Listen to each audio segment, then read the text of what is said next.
কোরআনে কারিমের প্রতিটি আয়াত আল্লাহ তাআলার পক্ষ থেকে নাজিলকৃত।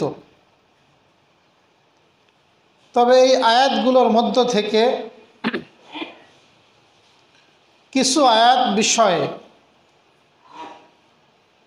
রসুল করিম সাল্লাল্লাহু আলাইহি ওয়াসাল্লাম বিশেষ ফজিলতের কথা বলেছেন। তার মধ্যে যেই দুই আয়াত সম্পর্কে অধিক হারে ফজিলতের কথা বলেছেন সেই দুটি আয়াত হলো সূরা বাকারার সর্বশেষ দুই আয়াত। বিশুদ্ধ সনদে যে সকল আয়াতের ফজিলত পাওয়া যায় তার মধ্যে অন্যতম হলো এই সূরা বাকারার শেষের দুই আয়াত। আবার অবহেলিত আমাদের মধ্যে অনেক ভাইয়েরা আয়াতুল কুরসির আমলের জজবা আছে, আমল আছে। সূরা ইখলাস, সূরা ফালাক, নাস এর আমল আছে, কিন্তু এই সূরা বাকারার শেষের দুই আয়াতের আমল অনেকের নাই। অথচ আলী রাদিয়াল্লাহু তাআলা আনহু বলেন, যার ইসলাম সম্পর্কে সামান্য ধারণা আছে, জ্ঞান আছে, আমার মনে হয় এমন কোনো ব্যক্তি রাত্রে ঘুমানোর আগে আয়াতুল কুরসি আর সূরা বাকারার শেষের দুই আয়াত না পড়ে ঘুমাতে পারে না। এত বড় দামি হলো এই সূরা বাকারার শেষের দুই আয়াত। বুখারী শরীফের বর্ণনা, বিখ্যাত সাহাবী হযরত আবু মাসউদ আল বদরি থেকে বর্ণিত। তিনি বলেন, রসুল করিম সাল্লাল্লাহু আলাইহি ওয়াসাল্লামের ইরশাদ, আল আয়াতান মিন আল আখির সূরাতুল বাকারা মান ক্বরাআহুমা ফি লাইলাতিন কাফাতাহু। নবীজি বলেন, সূরা বাকারার শেষের দুই আয়াত যদি কোনো ব্যক্তি রাত্রে এই দুই আয়াত পাঠ করে তাহলে ওই ব্যক্তির জন্য যথেষ্ট হয়ে যাবে। বুখারী শরীফের ব্যাখ্যা গ্রন্থগুলোতে আসছে কিসের থেকে যথেষ্ট হবে, তার একটা ব্যাখ্যা আসছে, যদি কোনো ব্যক্তি রাত্রে তাহাজ্জুদ পড়ে, তাহাজ্জুদের ফজিলত তো সুবিদিত, অসংখ্য হাদিসে এবং কোরআনে বলা হয়েছে। বলে যদি কোনো ব্যক্তি রাত্রে এই দুই আয়াত পাঠ করে ঘুমায় তাহলে তার ওই রাতের নামাজের তেলাওয়াতের পক্ষ থেকে এই দুই আয়াত যথেষ্ট হয়ে যাবে। আমি শেষ রাত্রে উঠতে পারতেছি না, কিন্তু আল্লাহ তাআলা আমার জন্য সহজ করে দিয়েছেন যে অন্তত তুমি এই দুই আয়াত পাঠ করে ঘুমাও।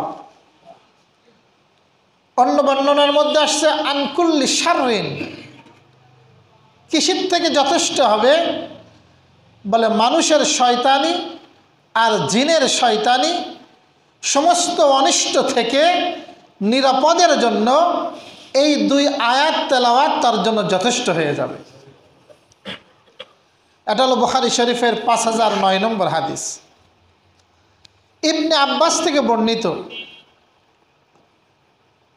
তিনি বলেন, এটা মুসলিম শরীফের 173 নম্বর হাদিস। ইবনে আব্বাস রাদিয়াল্লাহু তাআলা আনহু বলেন যে একবার হযরত জিবরিল আলাইহিস সালাতু ওয়াস সালাম আমাদের মাঝে বসা ছিলেন মানুষের আকৃতিতে, রাসূলের সামনে বসা।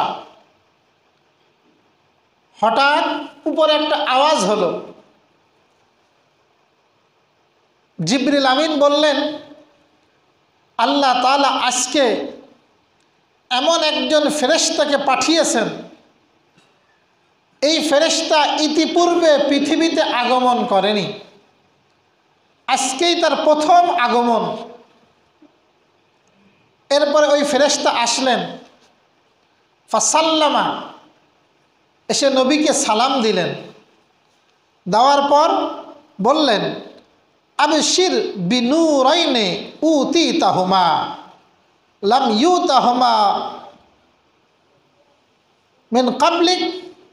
নবীজিকে বললেন, আপনি সুসংবাদ নিন দুইটা নূরের, এমন দুইটা নূর যেই দুই নূর আপনার পূর্বে কাউকে দেওয়া হয়নি, এমন দুই নূরের সুসংবাদ আপনি গ্রহণ করুন। লাম ইউতাহুমা নাবিয়্যুন ক্বাবলাক, নাবিয়্যুন, আপনার পূর্বে কোনো নবীকেও দেওয়া হয়নি। এরপরে উনি বললেন, এক নম্বর হলো ফাতিহাতুল কিতাব ও খাওয়াতিমুস সূরাতুল বাকারা। তার একটা হলো সূরা ফাতিহা, একটা কি সূরা ফাতিহা। এটা এত বড় ফজিলাতের, এত বড় বরকতের, এত বেশি নূরের যে পূর্বের কোনো নবীকে সূরা ফাতিহার মতো সূরা দেওয়া হয়নি। আর দ্বিতীয় নম্বর হলো সূরা বাকারার শেষের দুই আয়াত। সূরা বাকারার নবীজি বলেন, ওনাকে ফেরেশতা বললেন নবীকে, মান লিমান তাকরা বিহারফিন মিনহা ইল্লা উতিতাহু, বলে যে ব্যক্তি এর থেকে যা কিছু পাঠ করবে আল্লাহ পাক ওই ব্যক্তিকেই নূর দান করবেন। এই নূরের ব্যাখ্যা আমি আগে করেছি আপনাদের, কিয়ামতের ময়দানে নূর লাগবে। তো এই জন্য এটা হলো নূর পাওয়ার একটা আমল। তৃতীয়, এটাও বুখারী শরীফের হাদিস, রাসূল করিম সাল্লাল্লাহু আলাইহি ওয়াসাল্লাম যখন মেরাজে যান, একেবারে আল্লাহ পাকের নিকটবর্তী হয়ে যান, ওই সময় আল্লাহ তাআলা আল্লাহ রসুলকে উতিয়া রাসূলুল্লাহ সাল্লাল্লাহু আলাইহি ওয়াসাল্লাম সালাসান লাম ইউতাহুন্না নাবিয়্যুন কানা ক্বাবলা। আল্লাহ তাআলা রসুলকে একেবারে নিজের কাছে ডেকে তিনটা জিনিস দান করেন।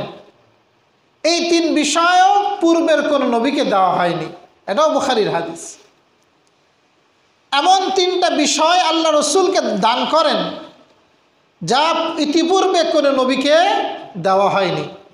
আসমানে কোরআনের আয়াত কিন্তু বিভিন্ন প্রকার, আপনারা শুধু দেখেন মক্কি আর মদনী লেখা, কিন্তু এ বাদেও আছে, কিছু আছে সাফারি, সফর অবস্থায় নাজিল হয়েছে, কিছু আছে সামাবি, আসমানে নাজিল হয়েছে।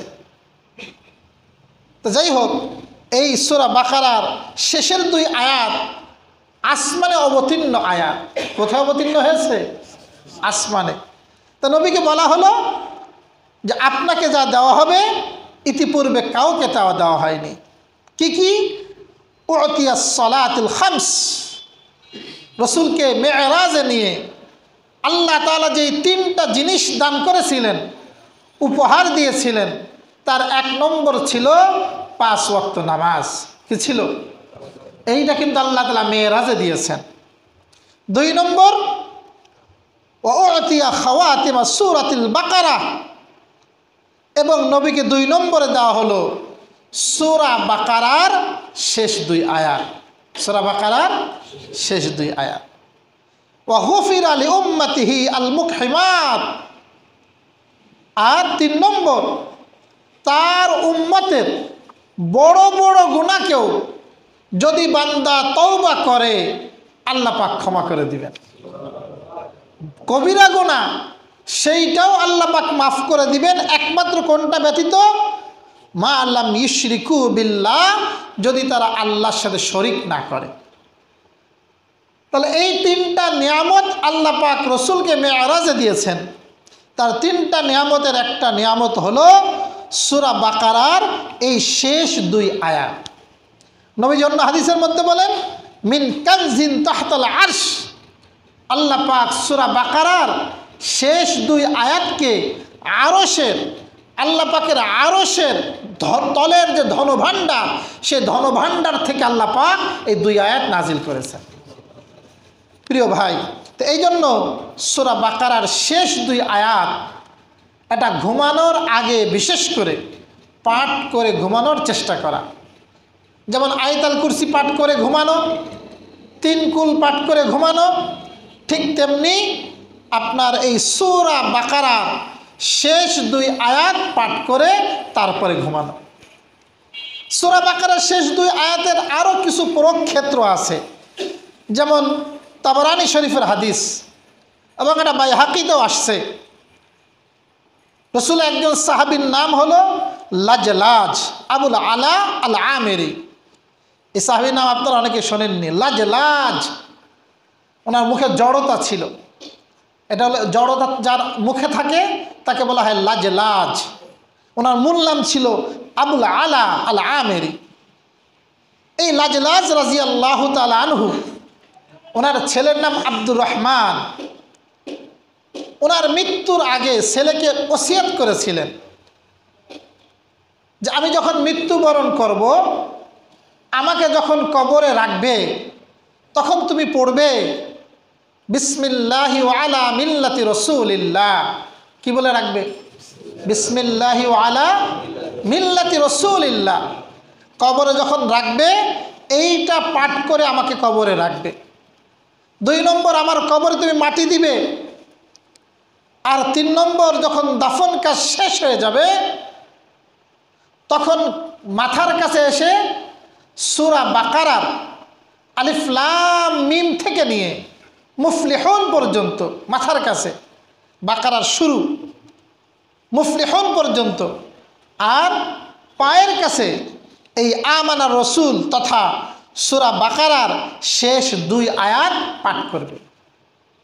কারণ এমনটি বর্ণনা করতে আমি রাসূলুল্লাহ সাল্লাল্লাহু আলাইহি ওয়াসাল্লাম থেকে শুনেছি।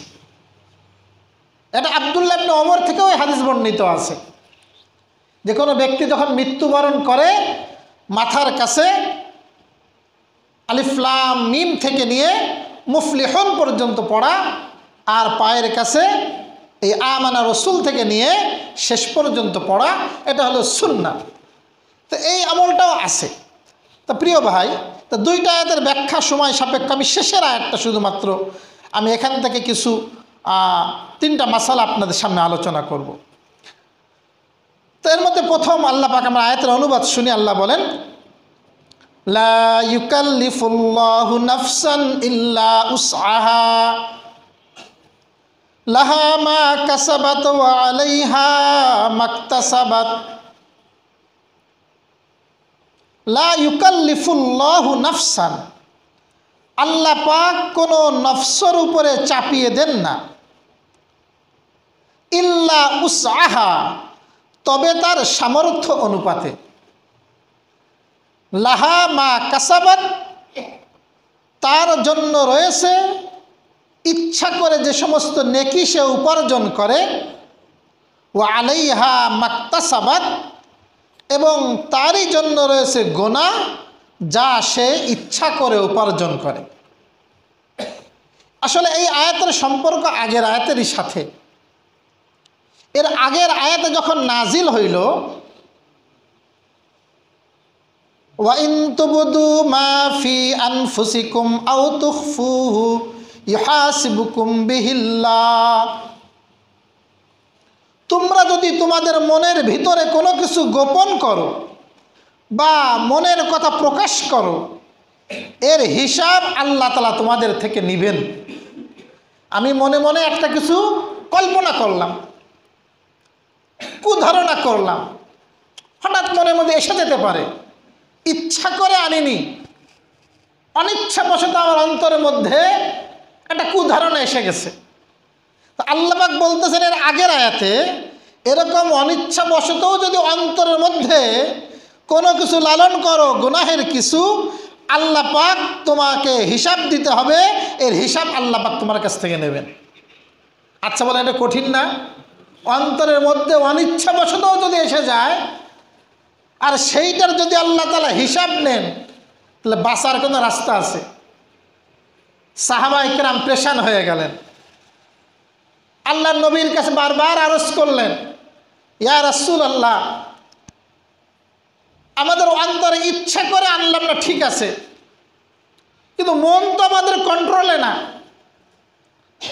মনের মধ্যে তো অনিচ্ছাবশত অনেক কথা এসে যায়,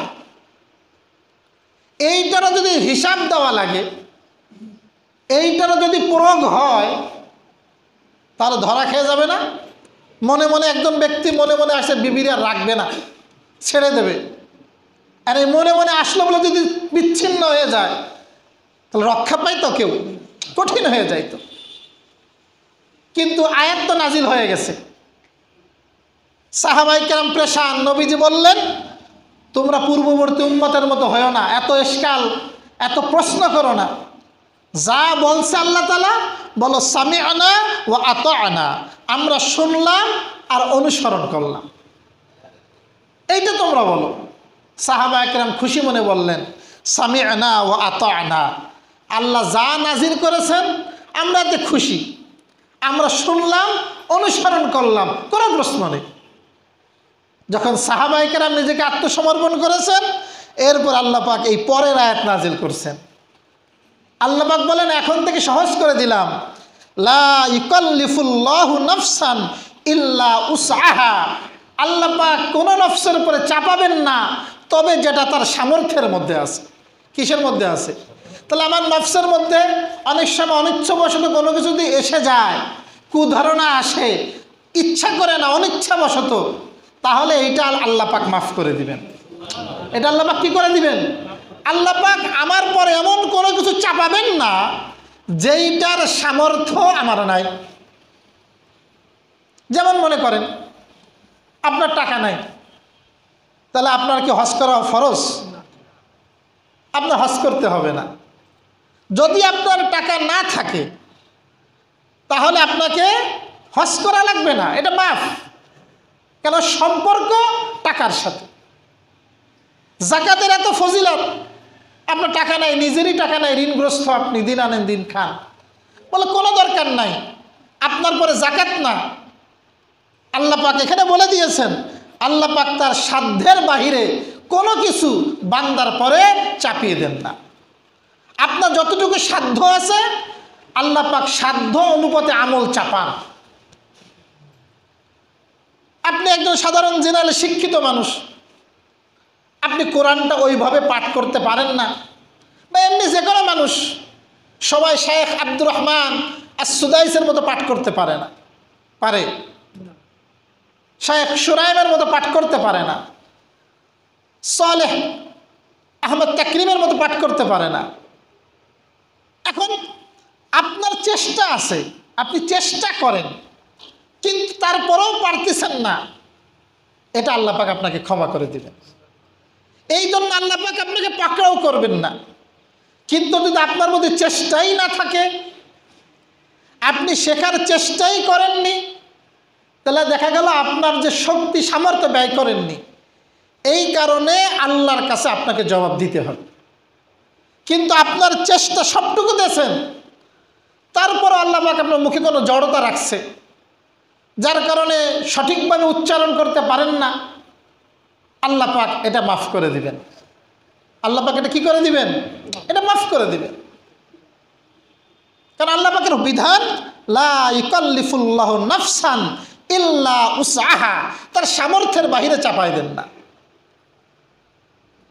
আপনি অসুস্থ মানুষ, দাঁড়ায় নামাজ পড়তে পারেন না, আপনি বসে বসে যদি নামাজ পড়েন, আল্লাহ তাআলা আপনার নামাজ কবুল করে নেবেন। কিন্তু শর্ত হলো, যদি আপনি কি হন? অসুস্থ হন। যদি আপনি কি হন? আপনি অসুস্থ না, তাহলে যদি আপনি বসে বসে পড়েন, তাহলে কি নামাজ হবে? দেখতে হবে এখানে ইস্তাফতি কালবাক, নিজের কলবকে প্রশ্ন করতে হবে। তো অনেক ভাই যে চেয়ারে নামাজ পড়ে, বেশি যারা আছেন চেয়ারে নামাজ পড়ে, ইসলামে চেয়ারে নামাজ উৎসাহিত করে না। চেয়ারে নামাজ পড়াকে কি করে না? উৎসাহিত করে না। রসুলের জামানায় চেয়ার ছিল, কিন্তু রসুল কখনো চেয়ারে নামাজ পড়েননি। তবে রসুল কি কখনো বসে পড়েননি? হ্যাঁ, বসে পড়ছেন, মাটিতে বসে পড়ছেন। এই জন্য উত্তম হলো মাটিতে বসে নামাজ পড়া। দরকার হলে পা মেলায় দেওয়া কেবলার দিকে, কোনো সমস্যা নেই, আপনি বেলায় দিয়ে নামাজ পড়তে পারবেন। তারপরেও যদি কোনো ব্যক্তি মাজুর, তার বসতে কষ্ট হয়, হাঁটুতে সমস্যা,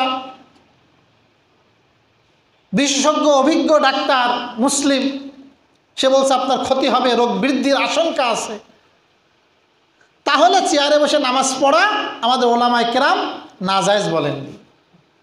এখন আপনি সেই ওর মধ্যে অন্তর্ভুক্ত কিনা এটা তো ইমাম সাহেব জানবেন না। এটা হলো আপনাকে নিজেকে কলবকে প্রশ্ন করা। আপনি যদি অসুস্থ হন, আপনার জন্য অনুমতি আছে। এই যে আমাদের মারা গেছে কে, রিমন না, রিমন, ও বলতেছিল, ওর বন্ধু বলতেছিল কালকে, আলম যে ও তো ছোটোকালে নামাজে আসতো আমাদের মসজিদে, তা বড় হয়ে যাওয়ার আসে না, শরীর খুব ভারী হয়ে গেছিল, তা বসতে পারে না, চেয়ারে বসে নামাজ পড়া লাগে, তা লজ্জায় আসে না মসজিদে, যে অল্প বয়স ইয়ং মানুষ নামাজ পড়লে কিনা কি বলে, মসজিদেই আসতো না। এটা তো তরিকা না। তাই জন্য আপনার সামর্থ্যের বাইরে চাপানো হবে না, আপনি চেষ্টা করবেন, সামর্থ্যের বাইরে না। আপনিও অসুস্থ মানুষ, এই যে শীতকাল, এখন ঠান্ডা ঠান্ডা পড়ছে, এখন অনেকে ঠান্ডা লাগতেছে, সর্দি হয়েছে, কাশি হচ্ছে, এখন আপনি মসজিদে কাশি দিলেন, কাশি তো ইয়ংদেরও হতে পারে, আল্লাহ যদি রোগ দেয় কাদেরও হতে পারে, যুবকদেরও হতে পারে, বৃদ্ধদের তো হতেই পারে। এখন যদি তার বার্ধক্যজনিত কারণে হয় বা অসুস্থতার কারণে হয়, নওজোয়ান থেকেও হয়, এটা তো তার কোনো পাপ নাই, এটা তো সবর করা, এটা সবর করতে হবে। এমন পরিবেশ করা যাবে না যে একজন ভাই মসজিদে আসতে ইতস্তত করবে, সে অনীহা প্রকাশ করবে, সে লজ্জাবোধ হবে, বরং আমাকে এমনভাবে করতে হবে যে সব ভাই মসজিদে আসতে আগ্রহী হবে, আমার কারণে আরেক ভাই আসবে। তা প্রিয় ভাই, আমার সামর্থ্যের বাহিরে, আমার সাধ্যের বাহিরে আল্লাহ তাআলা আমাকে কোনো কিছু চাপান নাই। এরপর আল্লাহ পাক বলেন, রব্বানা লা তুআখিযনা ইন নাসিনা আও আখতানা। ও এরপরে কি বলে দিলেন, লাহা মা কাসাবাত ওয়া আলাইহা মাকতাসাবাত। তাহলে আমার জন্য ওই নেকিগুলো রয়েছে যেই নেকিগুলো আমি ইচ্ছা করে করব। কি করে করব? আবার আমার জন্য ওই গুনাহ যেই গুনাহটা আমার থেকে কিভাবে প্রকাশিত হবে, ইচ্ছাপূর্বক, ভুলক্রমে গুনাহ হয়ে গেছে, ওইটা না ধরবে আল্লাহ বা কোনটা, ইচ্ছাপূর্বক। এখন একটা প্রশ্ন আসে, হাদিসের মধ্যে আসছে, রাসূল করিম সাল্লাল্লাহু আলাইহি সাল্লাম বলেন, মান সান্না সুন্নাতান হাসানাতান ফালাহু আজরুহা ও আজরু মান আমিলা বিহা। যদি কোনো ব্যক্তি একটা সুন্নাত প্রতিষ্ঠা করে, একটা সুন্নাত জারি করে, আর ওই সুন্নাত দেখে দেখে যদি অন্য কোনো ব্যক্তিও আমল করে, তাহলে ওই প্রথম ব্যক্তি সুন্নাত চালু করার কারণে ওই সুন্নাতের যেমন নেকি পাবে, তার দেখা দেখি যত মানুষ আমল করবে তত মানুষের ওই নেকির আমল প্রথম ব্যক্তিকে দেওয়া হবে, তার ওই নেকিতে কোনো কমতি করা হবে না। অনুরূপভাবে মান সান্না সুন্নাতান সাইয়্যাতান, কোনো ব্যক্তি যদি কোনো গুনাহ সূচনা করে, আর এই গুনার সূচনা দেখে যত মানুষ গুনাহ করবে তার দেখা দেখি ওইটার গুনাহ সূচনা করার কারণে সে যেমন পাবে, তার দেখা দেখি যত মানুষ করবে সবাই ওই গুনার ভাগীদার, সব গুনার ভাগীদার ওই প্রথম ব্যক্তি হবে। নাউজুবিল্লাহ। তাহলে এখানে প্রশ্ন আসে, আমার এই কাজ সূচনা করার কারণে যত মানুষ পরবর্তীতে আমল করলো, ওই পরবর্তী লোক আমল করার ক্ষেত্রে তো আমার ইচ্ছা ছিল না, তাহলে কি আমি নেকি পাবো না? আল্লাহ পাক এত আমার ইচ্ছার দ্বারা নেকি আসবে। তাফসিরে মারিফুল কোরআনে এই হাদিস এনে এই প্রশ্ন দেওয়া হয়েছে এবং উত্তরও দেওয়া হয়েছে চমৎকার।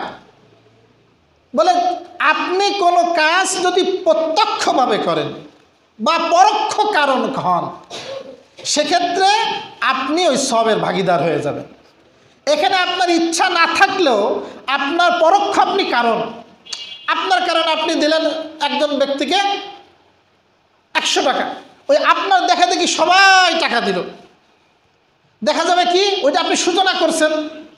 আজকে আমাদের সকালে একটা ইমাম পরিষদের মিটিং ছিল, আগামী ডিসেম্বরের 4 তারিখ আমাদের ঈদগাহ ময়দানে একটা খতমে নবুয়াতের সম্মেলন আছে ইমাম পরিষদের।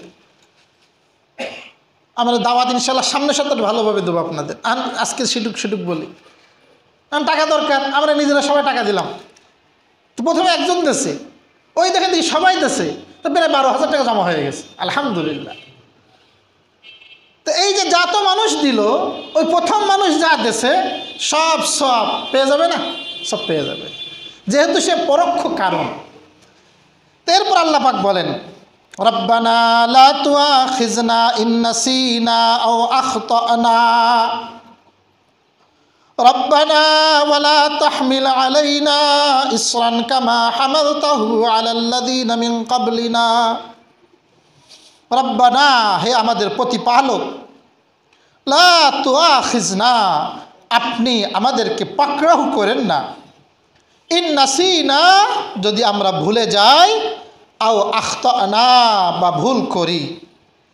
কোনো কাজ করতে যদি ভুলে যাই বা কোনো কাজ যদি ভুল করে ফেলি, আল্লাহ আপনি আমাদেরকে পাকড়াও করেন না। রব্বানা, হে আমাদের প্রতিপালক, ওয়ালা তাহমিল আলাইনা ইসরান, আপনি চাপিয়ে দিয়েন না আমাদের পরে এমন কোনো বোঝা, কামা হামালতাহু আলাল্লাযীনা মিন ক্বাবলিনা, যেমন আপনি চাপিয়ে দিয়েছিলেন আমাদের পূর্ববর্তীদের উপর। আমাদের পূর্ববর্তী উম্মতের পরে কি চাপিয়ে দিয়েছিলেন আল্লাহ তাআলা?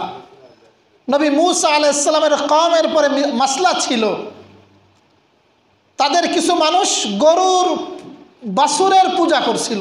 কিসের পূজা? গরুর বাছুরের পূজা করছিল। সামিরি নামক একজন ব্যক্তির প্ররোচনায় সে সোনা দানা দিয়ে একটা মূর্তি, একটা গরুর বাছুর বানাইছিল,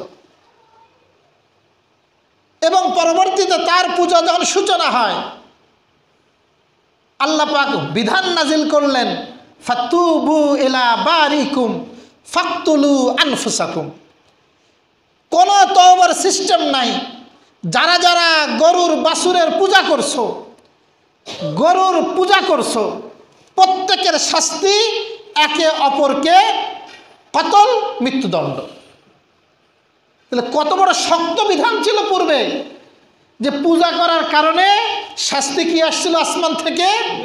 কিসাস, মৃত্যুদণ্ড। কিন্তু আল্লাহ পাক এই উম্মতের কত রহম করেছেন। আপনি যত বড়ই গুনাহগার হন না কেন, যদি আপনি আল্লাহর কাছে চোখের পানি ছেড়ে খালেস দিলে তওবা করেন, আল্লাহ তাআলার রাসূল বলেন, তোমার গুনাহ যদি গুনাহ করতে করতে ইলা আনানাস সামা, আসমানের চূড়ায় পৌঁছে যায়, সুম্মা কুলতা, আর বলো ইস্তাগফারতু, আল্লাহ আমি তোমার কাছে ক্ষমা চাই, আমার মাবুদ বলেন গফারতু লাক ওয়ালা উবালি, আমি তোরে ক্ষমা করে দিলাম, আমি দুনিয়াবাসীর পরোয়া করি না। কে কি বললো, হ্যাঁ, এত গুনাহ করেও মাফ করে দেওয়া হলো, বলে এরকম যত মানুষ বলুক আমি পরোয়া করি না, আমি আল্লাহ তোর গুনাহকে মাফ করে দিই। এই নিয়ামত আল্লাহ পাক এই উম্মতকে দিয়েছেন। পূর্বেকার উম্মতে বিধান ছিল, কমে মুসার জামানায় যদি কাপড়ে নাপাক লাগে, ধুইলে পরিষ্কার হবে না, ওইটা কেটে ফেলতে হবে। কি করতে হবে? কেটে ফেলতে। কত কঠিন! আল্লাহ এমন কোনো কিছু তুমি আমাদের পরে দিও না। রব্বানা ওয়ালা তুহাম্মিলনা মা লা তাকাতা লানা বিহ, আল্লাহ তুমি আমাদেরকে চাপায় দিও না আমাদের পরে এমন কোনো কাজ যার সামর্থ্য আমাদের নাই, যে কাজের সামর্থ্য আমাদের নাই। তাহলে আল্লাহ তাআলার কাছে দোয়া শিক্ষা দিলেন। যখন কোনো বান্দা, এই হাদিসের মধ্যে আসছে, এই শব্দগুলো দিয়ে দোয়া করে, আল্লাহ তাআলা বলেন আমিন আমিন। সুবহানাল্লাহ বলেন। আল্লাহ কি বলেন? আমিন বলেন। অন্য বর্ণনা আসছে, বান্দা যখন বলে আল্লাহ তুমি কোনো কিছু চাপায় দিও না, আল্লাহ বলেন হ্যাঁ আমি তোর দোয়াটা কবুল করে নিলাম। বান্দা যখন এর পরের অংশ আসতেছে, ওয়াফু আন্না ওয়াগফির লানা ওয়ারহামনা। হে আল্লাহ, আপনি আমাদেরকে মাফ করেন, উপেক্ষা করেন, আমাদেরকে ক্ষমা করেন, আমাদের প্রতি দয়া করেন। আল্লাহ পাক সঙ্গে সঙ্গে বলেন কদ আফাউতু লাক ওয়া গফারতু লাক ওয়া রহিমতুক। সুবহানাল্লাহ। আল্লাহ বলেন আমি তোর সমস্ত অপরাধকে উপেক্ষা করলাম। ওই পূর্বে কোন জামানায় কোনটা করছিলা মনে নাই? সব লিখে রাখা হবে। বলেন না, আল্লাহর এই বিধান নাই। আল্লাহ বলেন সব উপেক্ষা করলাম, সব কিছু ক্ষমা করে দিলাম, আরো আমার দয়ার চাদরে তোকে ঘিরে নিলাম। আল্লাহ সুবহানাহু ওয়া তাআলা যখন কোনো বান্দা এগুলো বলে, আল্লাহ সঙ্গে সঙ্গে তার জবাব দান করে। তো এই আয়াতের মধ্যে পাইলাম আল্লাহ তাআলা শিখাইছেন লা তুআখিজনা ইন নাসিনা। আমরা ভুল করলে আল্লাহ তুমি ধরো না। এই জন্য ভুল ক্রমে যদি কারো কোনো ভুল হয়ে যায়, এটা এই উম্মতের বৈশিষ্ট্য। রুফি আন উম্মতি আল খাতা ওয়ান নিসিয়ান। কোনো ভুল হয়ে গেলে আল্লাহ তাআলা এটা মাফ করে দেন। সুবহানাল্লাহ বললেন না? ভুল করে রোজা অবস্থায় আপনি কিছু খাইছেন, রোজা ভাঙবে? রোজা ভাঙবে না। হ্যাঁ, ইচ্ছা করে খান ভাঙবেন। ভুল করে খাইছেন, মনেই নেই আপনি রোজা, বলে আপনার এটা মাফ। এটা আপনার কি? মাফ। তা ভুল এটা আল্লাহ পাক ক্ষমা করে দিয়েছেন। এটা এই উম্মতের বৈশিষ্ট্য। এই জন্য 2 নম্বর মাসলা হলো, ভুলে যদি কিছু হয়ে যায় আমরা তো সচেতন থাকব। সচেতন থাকার চেষ্টা করো। মুসলমান সচেতন হবে, কিন্তু তারপরও কি হয়ে যায়? ভুল হয়ে যায়। এখন মনে হয় শীতকাল, শীত ভাব ভাব এসে গেছে, ফ্যানগুলো বন্ধ থাকে, হঠাৎ যদি মোবাইল বেজে ওঠে সবার নামাজের অবস্থা খারাপ হয়ে যায়, স্বাভাবিক। এখন সেই ব্যক্তিটার দরকার ছিল মোবাইল বন্ধ রাখা, কিন্তু ভুলক্রমে হয়ে গেছে, এটা আল্লাহ তাআলা মাফ করে দেবে। আল্লাহ কি করে দিবেন? কিন্তু আমার চেষ্টা থাকবে যে না, যদি আমার রিংটোনটা খুব বিকট হয় আমি ওটা বন্ধ করে দেবো, নামাজ ছেড়ে দিয়ে হইলে বন্ধ করে দিব, যাতে অন্য নামাজের সমস্যা না হয়। প্রিয় ভাই, 3 নম্বর ওয়াফু আন্না ওয়াগফির লানা ওয়ারহামনা আনতা মাওলানা। সময় শেষ, আমি অনুবাদটা শোনায় দিই। আনতা মাওলানা, আপনি আমাদের মাওলা। ফানসুরনা, আপনি আমাদেরকে সাহায্য করুন। আলাল কওমিল কাফিরিন, কাফের কওমদের উপরে।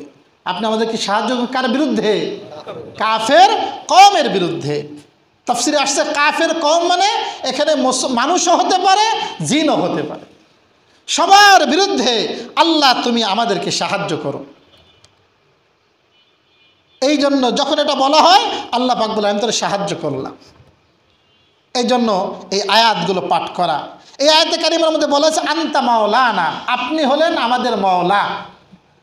মাওলা মানে মুনিব। কিছু ভাই এখন নতুন বের হয়েছে, এই যে মাদ্রাসাগুলো থেকে যারা ফারেগ হয় দাওরা হাদিস, ওদের নামের শুরুতে একটা উপাধি লেখে মাওলানা অমুক, লেখে না? শুনছেন না? মাওলানা অমুক, মাওলানা লেখে। তো অনেকে বলে যে আনতা মাওলানা, এই মাওলানা তো আল্লাহর সিফাত, সুতরাং মানুষের নামের শুরুতে মাওলানা লেখা শিরিক, লেখা যাবে না। শোনেননি আপনারা মনে হয়? এটা অনেক একদল বলে।